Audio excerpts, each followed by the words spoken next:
복된 주일에 하나님께 예배하는 모든 심령들 위해 우리 주님이 주신 놀라운 은총과 평강이 넘치도록 함께 하시기를 주님의 이름으로 간절히 축원합니다.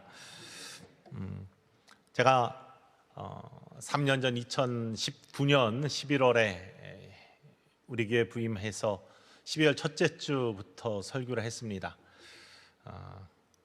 3년 동안 코비드도 왔고 여러 이유 때문에 한 번도 밖에 나갈 수가 없었습니다. 3년 만에 회의가 있어서 미국에 다녀왔습니다. 어제 저녁 늦게 왔는데요, 미국에 다녀오면서 참 많은 것들을 느꼈습니다. 3년 만에 나갔더니 변한 게 너무 많았습니다. 미국에서 목회할 때도 해외에 나가는 횟수가 참 많았습니다. 집회도 있고 선교도 있고 또 회의도 있어서 종종 나갑니다. 미국에는 국내선을 탈 때에도 이렇게 자주 이동하는 사람들을 위해서 TSA 프리체크라는 제도가 있습니다. 그것들 통과하면 라인을 다르게 비행기를 타러 갑니다. 이렇게 시큐리티 체크하는 거, 안전 체크하는 것을 굉장히 좀 간편하게 해주는 것이죠. 신발도 벗지 아니하고 랩탑도 꺼내지 않고 이렇게 하고서 통과를 합니다. 해외 나가는 것도 마찬가지인데 글로벌 엔트리라는 제도가 있습니다. 신청을 해서 인터뷰를 해서 통과를 하면은 출입국이 굉장히 간편해집니다. 그래서 거의 이렇게 제재 없이 신용사회이기 때문에 한번 통과가 되면은 쉽게 다닐 수 있습니다. 저도 그것을 신청해서 아직도 유지되고 있기 때문에 들어갈 때 가서 그냥 여권을 딱 댔습니다. 평소처럼 3년 전처럼.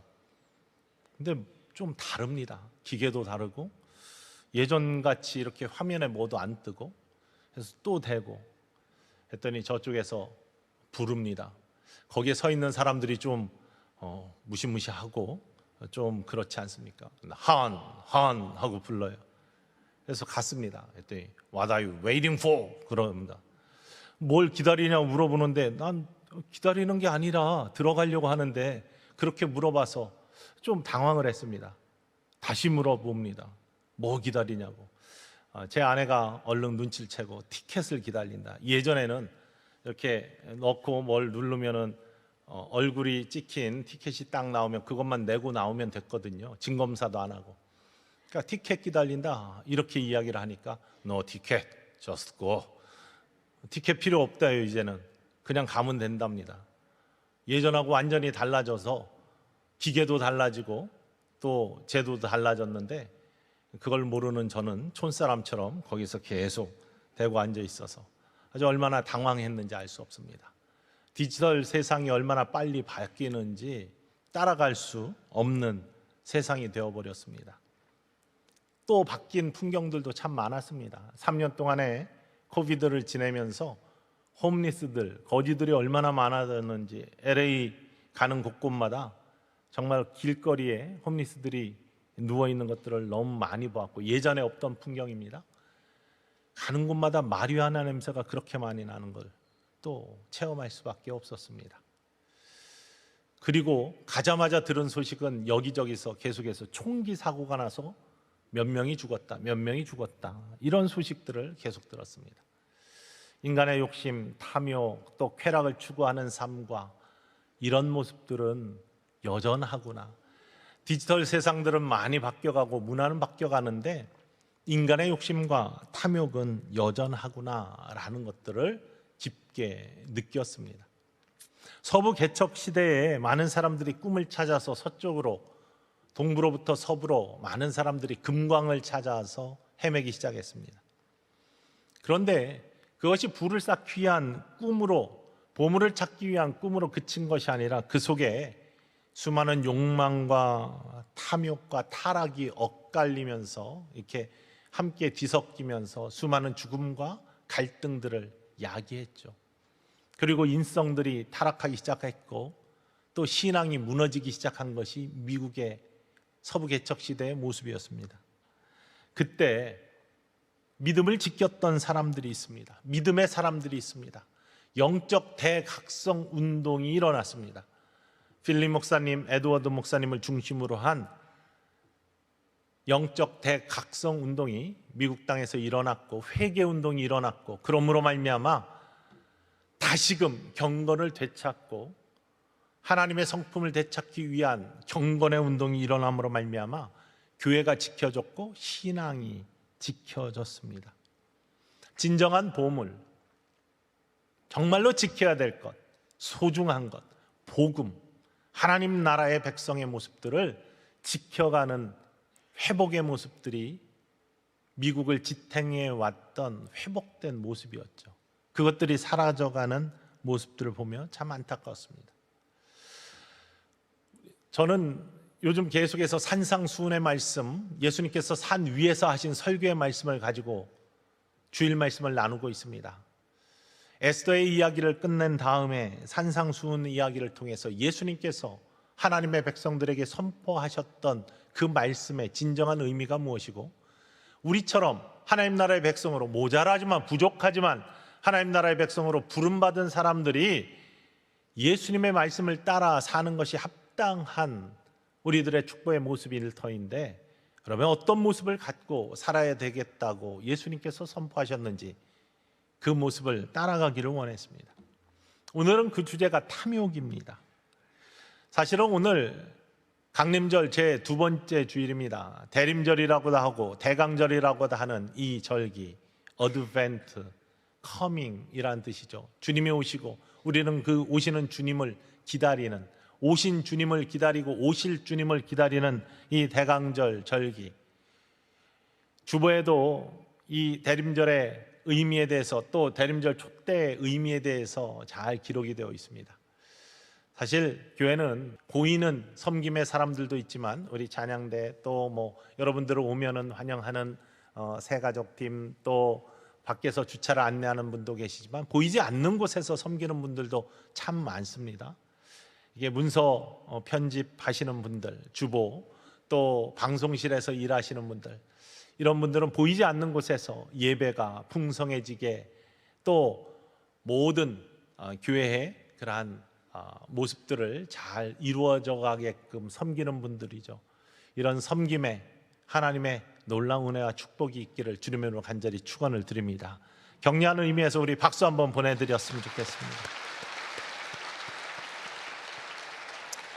오늘 주보에도 나와 있는 것처럼 대강절의 촛대에는 의미들이 있습니다. 첫째 주에는 희망, 두 번째 주일은 준비, 해서 오시는 예수 그리스도를 맞이할 수 있는 정결한 준비, 세 번째는 기쁨, 네 번째는 사랑이라는 의미가 담겨 있고요. 대강절에 그래서 각각 이러한 주제들로 많이 말씀을 나눕니다. 희망, 준비, 정결함, 기쁨, 사랑, 얼마나 좋습니까? 그런데 이러한 대강절에 탐욕이라는 주제를 가지고 말씀을 다루기가 좀 그렇습니다. 한데 역으로 생각해 보면은 이 탐욕 때문에 희망이 사라지고 소망에 금이 가기 시작하죠. 정결함이 탐욕 때문에 더럽혀지게 되는 것입니다. 기쁨과 사랑이 이 탐욕과 욕심과 욕망 때문에 오염되기 때문에, 이 탐욕이라는 욕망이라는 것들을 잘 치유하고 다루지 않으면, 신앙의 사람들이 이러한 모습을 온전히 회복하지 아니하면, 우리는 이러한 희망과 준비와 기쁨과 사랑이라는 예수님이 이 땅에 오시는 온전한 성탄의 의미를 가질 수가 없다는 사실이죠. 세상의 가르침, 반쪽짜리 가르침, 혹은 거짓된 가르침들이 우리를 오리엔테이션 시켰다고 했습니다. 탐욕에 대해서도 마찬가지입니다. 물질이 우리를 행복으로 이끌 수 있다, 행복을 가져오게끔 하는 것은 물질뿐이다, 돈뿐이다 라는 그런 가르침에 우리는 젖어 있습니다. 알게 모르게 그렇게 생각하고 있습니다. 물론 일면 의미가 있고 일리가 있는 말이기도 합니다. 많은 사람들은 돈 때문에 행복감을 느낍니다. 좋은 물건을 가지고 행복감을 느낍니다. 사람들은 좋은 물건, 일종의 명품이라고 불리우는 것들을 갖기를 원하죠. 예전에는 명품과 짝퉁을 구별하는 방법들을, 명품 가방을 갖고 있는 사람이 비가 올 때 가슴에 품고 뛰면은 그건 명품이고, 머리에 비 안 막도록 이고 뛰면 그것은 짝퉁이다, 이렇게 구분했습니다. 자리에 앉아서 무릎 위에 가스런히 올려놓으면 그건 명품이고, 옆에 그냥 아무렇게나 놓으면 그건 짝퉁이다라고 했는데, 요즘 믿음의 사람들은 다르게 구분한다고 합니다. 주일 대예배 들고 오면 명품이고요, 새벽 예배 들고 오면 짝퉁이랍니다.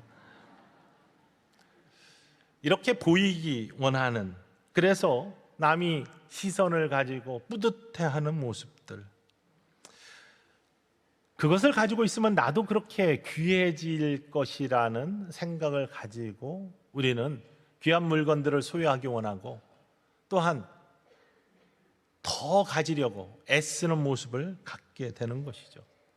그것이 생존의 문제는 아닌데, 그것이 없다고 못 사는 것은 아닌데, 그것을 가짐으로 말미암아 더 고귀해지고 더 인정받고 더 당당해지기 원하는 간절한 마음들이 우리 모두에게 있다는 사실입니다. 그것이 그리고 탐욕을 불러 일으키는 뿌리가 된다는 사실입니다.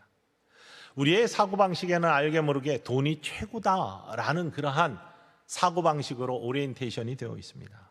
왜냐하면 많은 사람들이요, 불나는 건물 안에 금고가 있고 돈이 있다면 생명을 걸고 뛰어 들어간다고 합니다. 그 금고를, 뜨거워진 금고를 맨손으로 들고 나오려고 화상을 아랑곳하지 않고 들고 뛰어 나온다고 합니다. 생명보다도 더 귀하게 돈을 여기는 그러한 마음들이 알게 모르게 세상의 가르침으로 우리가 오리엔테이션 되어 있는 모습이라는 것이죠. 실제로 가진 것이 없으면 무시당하고, 가진 것이 없으면 미래가 불안하고, 지금까지 산상수훈에 나오는 여러 주제들이 있는데 그 뿌리를 보면 두려움이잖아요. 이 두려움이 우리를 타락으로 만들어 가지 않습니까? 사단이 두려움이라는 미끼를 던짐으로 말미암아 그 미끼를 덜썩 문 우리들을 타락하고 악으로 이끄는 그런 좋은 미끼로 두려움을 사용합니다. 마찬가지입니다. 탐욕도 이걸 안 갖고 있으면 불안해, 미래가 불안하고 남이 무시할 것 같고 내가 인정 못 받을 것 같은 그러한 두려움들이 내가 가져야지, 내가 어떤 방식으로 어떠한 무리수를 써서라도 어떠한 악한 방법을 써서라도 내가 더 가져야 돼, 나는 더 있어야 돼 라고 하는 그런 악으로 우리를 치닫게 만드는 사단의 유혹들이 이 두려움에 있다는 거죠. 그것이 탐욕을 만들어내고요, 탐욕은 돈이나 물건을 더 가지려고 하는 지나친 욕심을 의미하는데 그런 모습을 갖는다는 겁니다. 한 큰 부자에게 기자가 물었다고 합니다. 당신은 그렇게 많이 갖고 있는데 삶에 만족하십니까? 나는 한 번도 행복하거나 내 삶에 만족한 적이 없습니다, 이렇게 대답을 했답니다. 기자가 다시 물었습니다. 그러면 얼마나 더 가져야지 만족할 수 있습니까? 라고 했더니 지금보다 조금만 더 가지면 만족할 것 같습니다.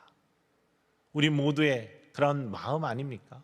지금보다 뭔가 조금만 더 있으면 행복할 것 같은데, 지금보다 조금만 뭔가 더 채워지면 행복하고 만족할 것 같은데, 바로 이러한 모습에 우리는 알게 모르게 세상의 가르침에 그러한 오리엔테이션 된 모습을 갖고 있다는 것입니다.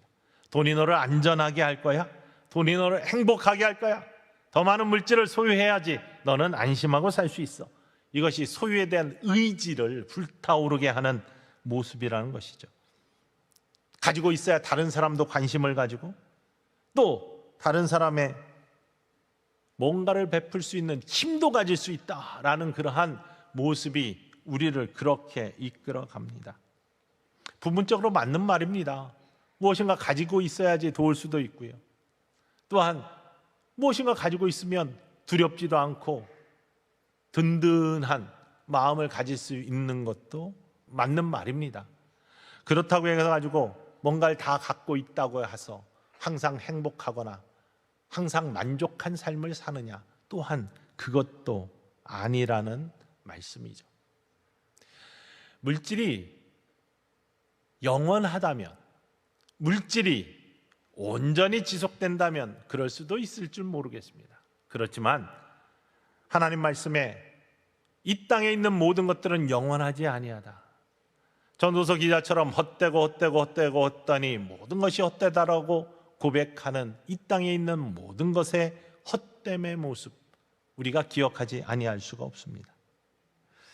여러분들은 어렸을 때 정말로 소중하게 여겼던, 보물처럼 여겼던 무엇인가가 있을 겁니다. 그것이 장난감일 수도 있고 신발일 수도 있고 이불일 수도 있고, 요즘 아이들은 베개라든지 어떤 꼭 이거 아니면 잠도 안 오고, 이거 아니면 어디 캠핑 갈 때도 요즘 들고 가고, 그러한 소중하게 여기는 보물 같은, 이거 없이는 못 살 것 같은 그런 것들이 있습니다. 근데 지금도 그렇습니까? 예전에 그렇게 소중하게 여겼던 그것이 지금도 여전히 소중하십니까? 이미 변해버리지 않았습니까? 아무리 좋은 차를 사도요, 시간이 지나가면 그것들에 대한 애정들이 식게 되어 있습니다. 관심 밖으로 밀려납니다. 이런 모습 속에서 예수님께서는 오늘 탐심, 탐욕, 그리고 물질에 대한 우리들의 모습에 대해서 세 가지 가르침을 산상수훈의 설교를 통해서 주시고 계십니다.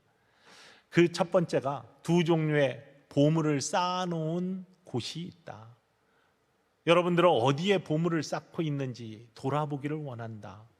예수님께서는 우리들에게 소중히 여기는 보물을 어디에 쌓고 있는지, 여러분의 인생은 정말로 어디에 여러분의 소중한 것들을 쌓아가고 있는, 제대로 된 인생인지 잘못된 인생인지를 돌아보라고 예수님이 우리에게 말씀하고 계십니다. 그 첫 번째가 마태복음 6장 19절로부터 21절까지 나오는 본문의 말씀이에요. 함께 읽어보겠습니다. 너희를 위하여 보물을 땅에 쌓아두지 말라. 거기는 좀과 동록이 해하며 도둑이 구멍을 뚫고 도둑질하느니라. 오직 너희를 위하여 보물을 하늘에 쌓아두라. 거기는 좀이나 동록이 해하지 못하며 도둑이 구멍을 뚫지도 못하고 도둑질도 못하느니라. 내 보물 있는 그곳에는 내 마음도 있느니라. 보물이 무엇이에요? 보물은 소중한 겁니다. 지키기 원하는 거예요. 정말 가치 있는 겁니다. 여러분에게 그러한 보물들이 있어요. 이걸 어디에 쌓아두냐, 이것이 정말 중요하다. 땅에 쌓아두지 말라. 그곳은 좀이나 동록이 있어 해하고 도둑이 구멍을 뚫고 훔쳐가는, 온전하지 못한, 사라질 수밖에 없는 그런 곳이니 거기엔 쌓아도 소용이 없다. 보물을 쌓으려면 하늘에 쌓아라. 소중한 것들을 쌓을 때는 영원한 하나님의 나라의 보물을 쌓아야 된다라고 말씀하고 계십니다. 여러분들은 어디에 보물을 쌓고 계십니까? 그렇기 때문에 예수님께서 맨 마지막에 그런즉 너희는 먼저 그의 나라와 의를 구하라. 그리하면 이 모든 것을 너희에게 더하시리라 라고 말씀하시면서, 먼저 그의 나라와 의를 구하는 삶, 보물을 쌓긴 쌓는데 어디에 쌓느냐? 하늘에 쌓아야 되는데 어떻게 하면 하늘에 쌓을 수 있느냐? 그의 나라와 의를 먼저 구하는 삶, 하나님의 뜻에 합한 삶을 사는 것, 이것이 다른 것이 아니라 하나님 나라의 보물을 쌓는 삶이다 라고 선포하고 계십니다. 여러분, 귀한 인생의 보물들을 하나님 나라에 쌓을 수 있는 축복의 사람이 되기를 주님의 이름으로 간절히 축원을 드립니다. 하나님의 뜻에 따라 살 때, 하나님의 말씀에 따라 살 때 여러분들의 삶의 소중한 것들이 하늘에 쌓아지는 복된 인생이 될 줄 믿으시기를 주님의 이름으로 간절히 축원을 드립니다. 두 번째 모습은 두 종류의 눈이 있다라고 말씀하십니다. 말씀을 읽으면서 때로는 굉장히 당황스러운 때가 있습니다. 저는 이 말씀, 이어서 나오는 22절과 23절의 말씀을 읽을 때 두 가지로 당황스럽습니다. 왜냐하면 첫 번째는요, 보물 이야기를 하고 물질과 탐심의 이야기를 풀어나가시면서 예수님이 왜 갑자기 눈이 밝고 눈이 어둡고 마음이 밝고 마음이 어두운 이야기를 하실까? 이게 무슨 물질과 상관이 있고 돈과 상관이 있을까? 두 번째는 눈 나쁜 사람들은 마음이 어둡다고 하시면 나 같은 사람은 어떡하라고, 나처럼 눈이 나쁜 사람, 이런 당황스러운, 그러나 이 말씀을 함께 읽어볼까요? 22절과 23절. 눈은 몸의 등불이니 그러므로 내 눈이 성하면 온몸이 밝을 것이요 눈이 나쁘면 온몸이 어두울 것이니 그러므로 내게 있는 빛이 어두우면 그 어두움이 얼마나 더하겠느냐. 눈이 성하면 온몸이 밝고 눈이 나쁘면 온몸이 어두울 것이다. 이 말씀을 그냥 보면 이해가 잘 안 갑니다. 그런데 유대 예수님 시대에 이 표현이 어떤 표현인지를 보면은 쉽게 알 수 있습니다. 이 표현은 유대인의 관용적인 표현입니다. 예수님 시대에 저 사람은 눈이 나쁜 사람이야 이렇게 표현하는 것은요, 그 사람이 참 인색하다라는 것을 표현하는 겁니다. 저 사람은 참 눈 좋은 사람이야 라는 것은 그 사람의 마음이 넓고 인심이 좋은 사람이라는 것을 표현하는 관용적 표현이랍니다.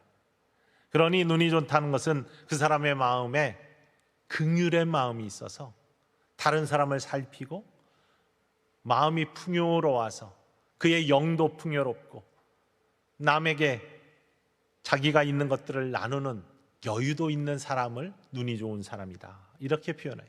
눈이 나쁜 사람은요, 인색한 사람을 표현하고 있습니다. 마음이 쪼그라들고 영혼도 쪼그라들어서 자기만 알고 더 많이 가지고 있음에도 불구하고 나누지 못하는 긍휼의 마음이 없는 사람을 의미한다는 것이죠. 지난주에 저도 미국에서 우리 교회 예배를 함께 온라인으로 드렸습니다. 오신 목사님께서 설교를 하실 때 긍휼의 마음에 대해서 설교를 하시더라고요. 예수님께서 베데스다 연못가의 환자를 보시면서 보시고 그 마음을 아시고 말씀하셔서 고쳐주시는 그러한 모습들, 긍휼의 모습들. 여러분, 우리가 가지고 있고 우리가 하나님이 주신 것들을 소유하고 있지만 나만 알고 내가 갖고 있는 것으로 그친다면, 인색하다면 그건 하나님 나라의 백성의 모습이 아니라는 거예요. 인색한 사람은 하나님 나라의 백성에 합당하지 아니하다는 거예요. 긍휼의 마음을 가지고 나눌 수 있는 사람이 하나님 나라의 백성의 모습이라는 것을 예수님께서 선포하고 계시다는 사실입니다. 특별히 크리스마스 시즌이 되면은 우리가 나눔의 시기라고 합니다. 성탄절이 되면은 엔젤스 트리를 밖에다 설치해 놓습니다. 미국의 전통의 엔젤스 트리는 다른 것이 아니라 자녀들에게 선물을 성탄이 되면 하죠. 좋은 것을 줍니다. 그 성탄 선물을 주면은 보통 미리 사가지고 성탄 추리, 각각의 가정에 있는 성탄 추리 밑에다가 선물들을 놓아놓고요, 기다립니다. 뜯지 않고.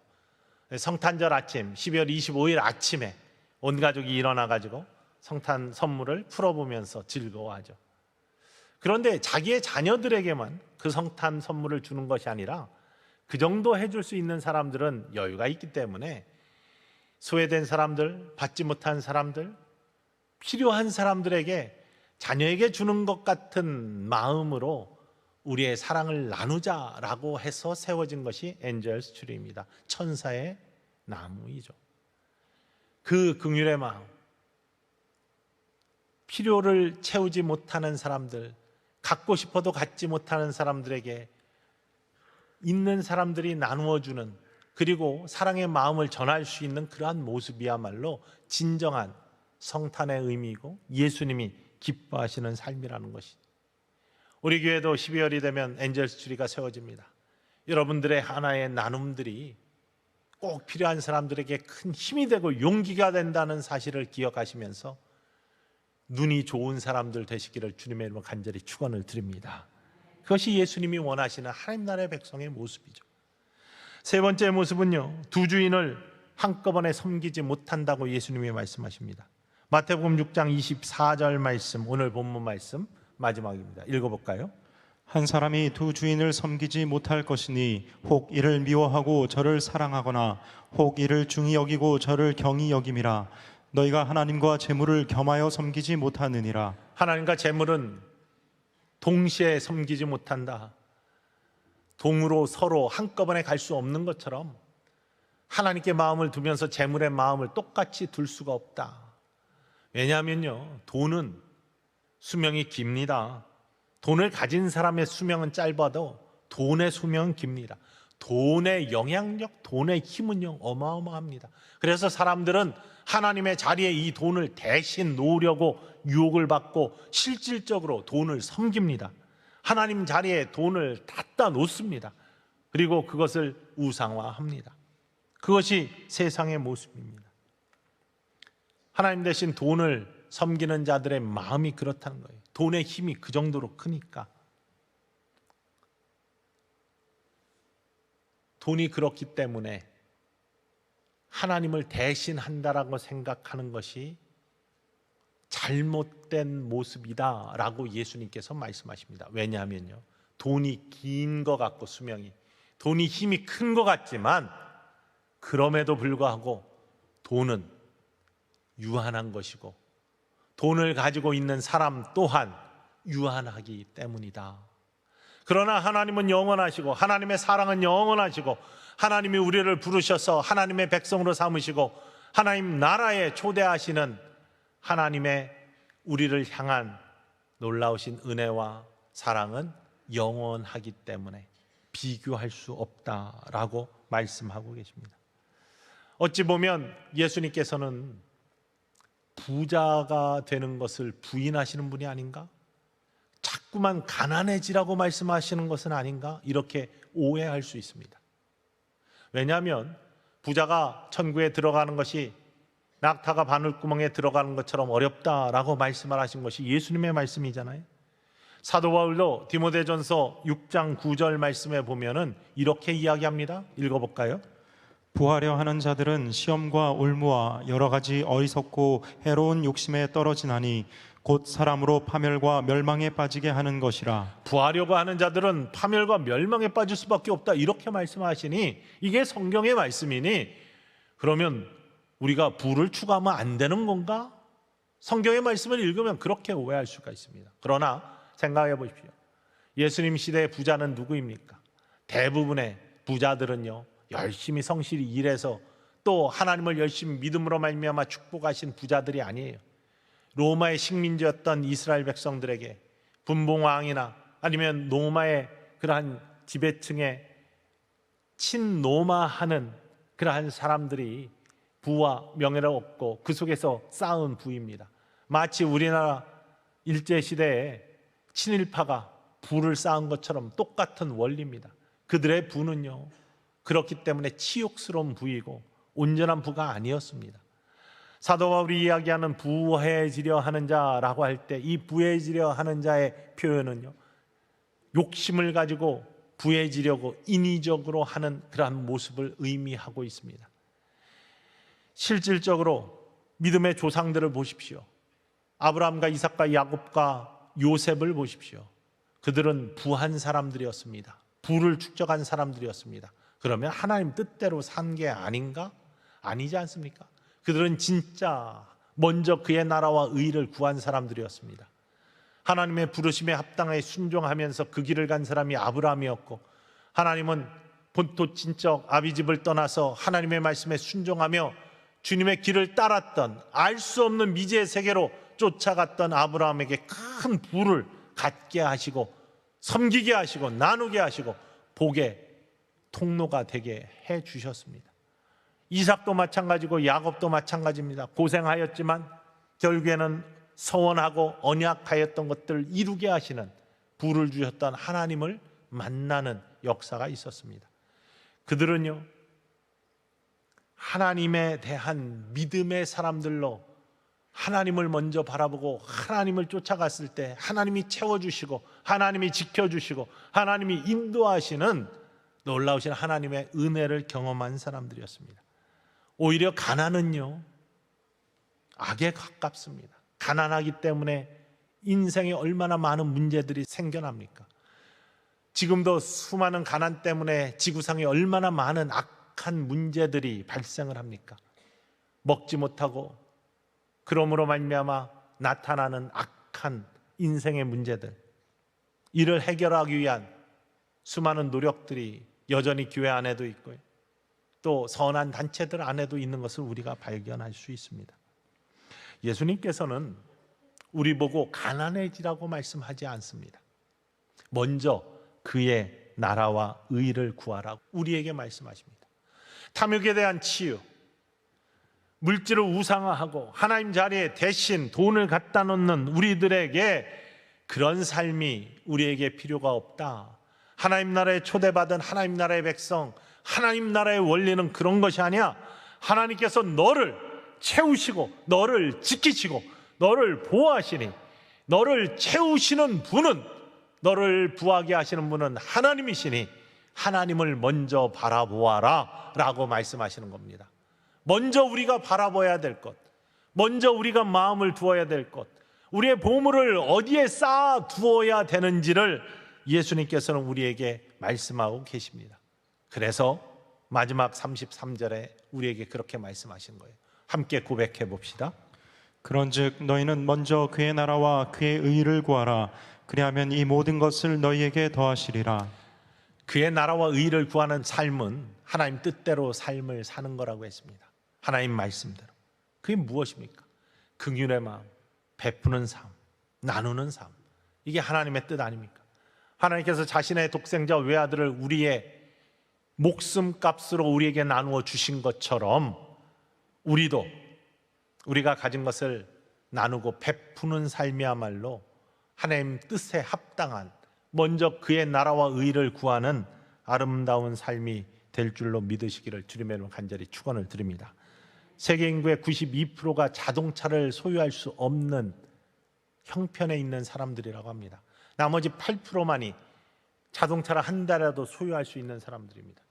근데 우리의 삶은 어떻습니까? 지금 대한민국의 삶은 엄청나게 높은 수준에 와 있습니다. 92%가 갖고 싶어도 가질 수 없는 삶을 삽니다. 우리는 필요 이상의 것들을 가지고 있어요. 그러나 많은 사람들이 필요 이하의 것들만 소유하고 삶을 살고 있습니다. 그래서 나눔이 필요한 것이고요. 특별히 하나님 나라의 백성들은 이런 나눔에 동참하는 사람들이 되어야 됩니다. 인색함은 하나님 나라의 백성에 어울리지 않는 모습입니다. 인색함은 하나님 나라의 백성으로서 무책임한 모습입니다. 하나님 나라의 백성은 눈이 좋은 사람, 마음이 넓고 긍휼의 마음을 가지고 나눌 수 있는 사람. 우리의 고백은 하나님께서 부를 우리에게 공급해 주시는 분이시기 때문에 하나님의 뜻에 합당하게 그것을 하늘의 보화에 쌓는 사람이 되어야 된다라고 고백하는 사람이요, 그것이 예수님께서 우리에게 원하시는 모습입니다. 그런데 우리는요 정말 필요 이상으로 많이 갖고 있습니다. 여러분, 짐을 정리하다 보시면 1년 내내 한 번도 안 쓴 물건들이 집에 얼마나 많이 있습니까? 몇십 년 만에 이사를 하다 보면 정말로 많은 물건들이 쏟아져 나옵니다. 한 번도 쓰지 않은 물건들이 그냥 쌓여 있다가 그냥 쏟아져 나오고 그냥 버려지거나 또 다시 들어가서 또 다시 묵혀집니다. 남들이 그것을 가지면 훨씬 더 잘 쓸 수 있는데 나누지 않습니다. 이것이 없어지면 불안해질 것 같고, 그렇지만 쓰지는 않고, 이것들이 우리들의 모습입니다. 이것들이 탐욕의 일면입니다. 우리 행복한 가게가 있습니다. 여러분, 좋은 물건이 있는데 나는 쓰지 않으면 내놓으십시오. 나누십시오.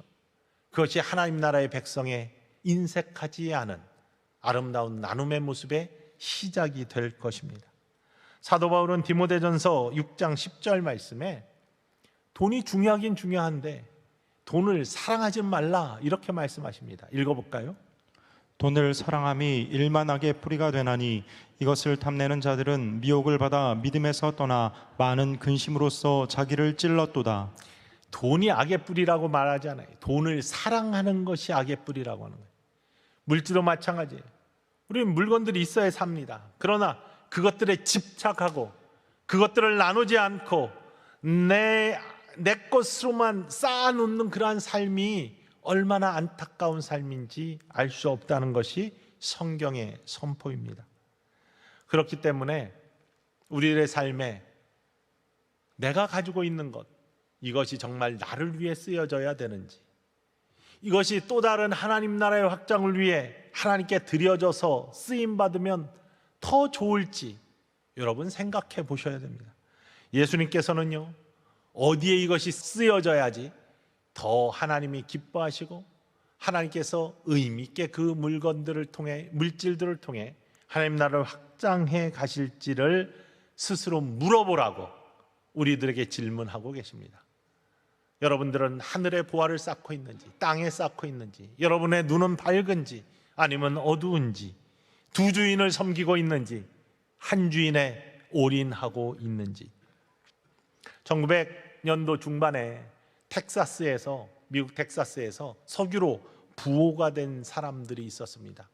그 중에 세 사람, 존 뉴턴하고 루이스 웨더포드, 사무엘 프레스톤이라는 세 사람이 석유로 돈을 많이 벌었습니다. 그들이 가지고 있는 땅에서 석유가 나서 그들이 그 돈을 가지고 어떻게 쓸지를 몰라가지고 여행하고 즐거운 일상들을 보냈습니다.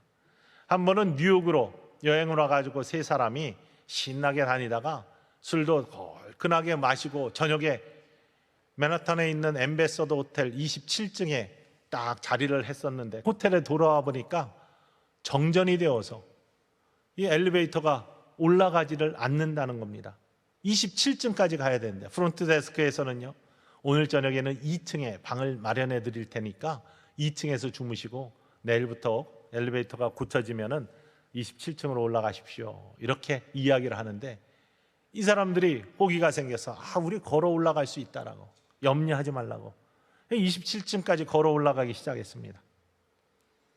여러분, 27층 걸어 올라가는 거 금방 갈 것 같은데 힘듭니다. 1층부터 6층까지 올라와 보십시오. 그것도 힘들어요. 우리 11층인데 제가 종종 여기 교회에 있으면 11층까지 올라가거든요. 올라가면 헥헥거립니다. 근데 27층 이거 장난이 아닙니다. 처음에는 쉽게 올라갈 줄 알았던 사람들이 27층까지 올라가기로 했는데 완전히 지쳐가지고 27층에 겨우 올라갔어요. 근데 27층에 딱 올라가서 방에 들어가려고 했더니 프론트 데스크에서 키를 안 받아온 겁니다. 들어갈 수가 없어요. 다시 내려갔다 오자니 이거는 도저히 엄두가 나지 않아요. 엘리베이터는 여전히 고장나 있습니다. 근데 그때 어떤 흑인 아줌마, 청소하시는 아줌마가 빙그레 웃으면서 나왔습니다. 당신에게 필요한 것이 이겁니다. 마스터 키를 갖고 있잖아요. 어떤 방도 다 열리는 키. 그래서 이것이 필요하시죠? 라고 이야기하면서 한마디를 덧붙였어요. 이것이 필요한 줄 알고 내가 나왔습니다. 내가 열어드립니다. 그런데 인생의 진짜 마스터 키는 예수님이십니다. 이 말씀을 덧붙였어요. 근데 이 세 사람이 다 주일학교를 다닌 사람들이에요. 방에 들어가가지고 존 뉴턴이라는 사람이 가만히 생각해 보니까 어렸을 때 교회 학교 다니던 생각이 나는 거예요. 우리가 돈을 많이 벌어 즐겁게 지내는데 이 돈을 진짜 내가 제대로 쓰고 있나? 의문이 들기 시작했어요. 하늘의 보화에 쌓고 있나? 아니면 땅에다가 그냥 흘러버리고 있나? 이러면서 묵상을 해보면 진짜 인생의 마스터키는 예수님이라는 그 여인의 말이 자꾸 귀에 울려 퍼지면서 친구들을 방으로 불렀어요. 그래가지고 야, 우리가 이렇게 흥청망청 돈을 쓰면서 즐겁게 보내는데 정말로 이것이 의미 있는 인생이냐? 우리가 어렸을 때 주일학교에서 들었던 예수 그리스도에 대한 이야기를 다시 나누면서 밤새 이야기를 하면서 어떻게 돈을 쓰는 것이 정말로 의미 있고 행복한 삶인지를 나누다가 그들이 텍사스로 돌아가서 새로운 일을 벌였습니다. 그들이 허물어져가는 교회들을 돕기 시작하고요, 특별히 빌리 그레엄 목사님의 전도하는 재단에 돈을 많이 기부를 했어요. 세계 전도하는 일들에 힘을 쓸 수 있도록 그렇게 돈을 기부를 했어요. 그리고 텍사스의 수많은 교회들을 다시금 재건하고 부흥케 하는데 헌금을 하기 시작했습니다. 여러분, 이분들의 그러한 하나님 나라에 쌓은 보화들이 어떤 결과를 낳은지 아십니까? 지금도 미국 전역에서 텍사스주가 가장 교회가 든든하고 영적으로 살아있는 주인 것을 믿으시기를 원합니다. 이 사람들이 하나님이 주신 부를 어디에 쌓느냐? 여러분은 무엇을 주인 삼아 삶을 살고 계시고 여러분들은 무엇에 여러분들의 보화를 쌓고 있는지, 하나님의 뜻에 합당한 삶을 긍휼의 마음과 나누는 삶이 있는 아름다운 인생이 하나님을 주인 삼은 하나님 나라의 보화를 쌓는 축복의 삶이라는 것을 기억하면서 예수님이 내 보물이 있는 곳에 내 마음이 있다라는 이 말씀이 여러분 심령에 새롭게 세워지는 복된 이 주일이 되시기를 주님의 이름으로 간절히 축원을 드립니다.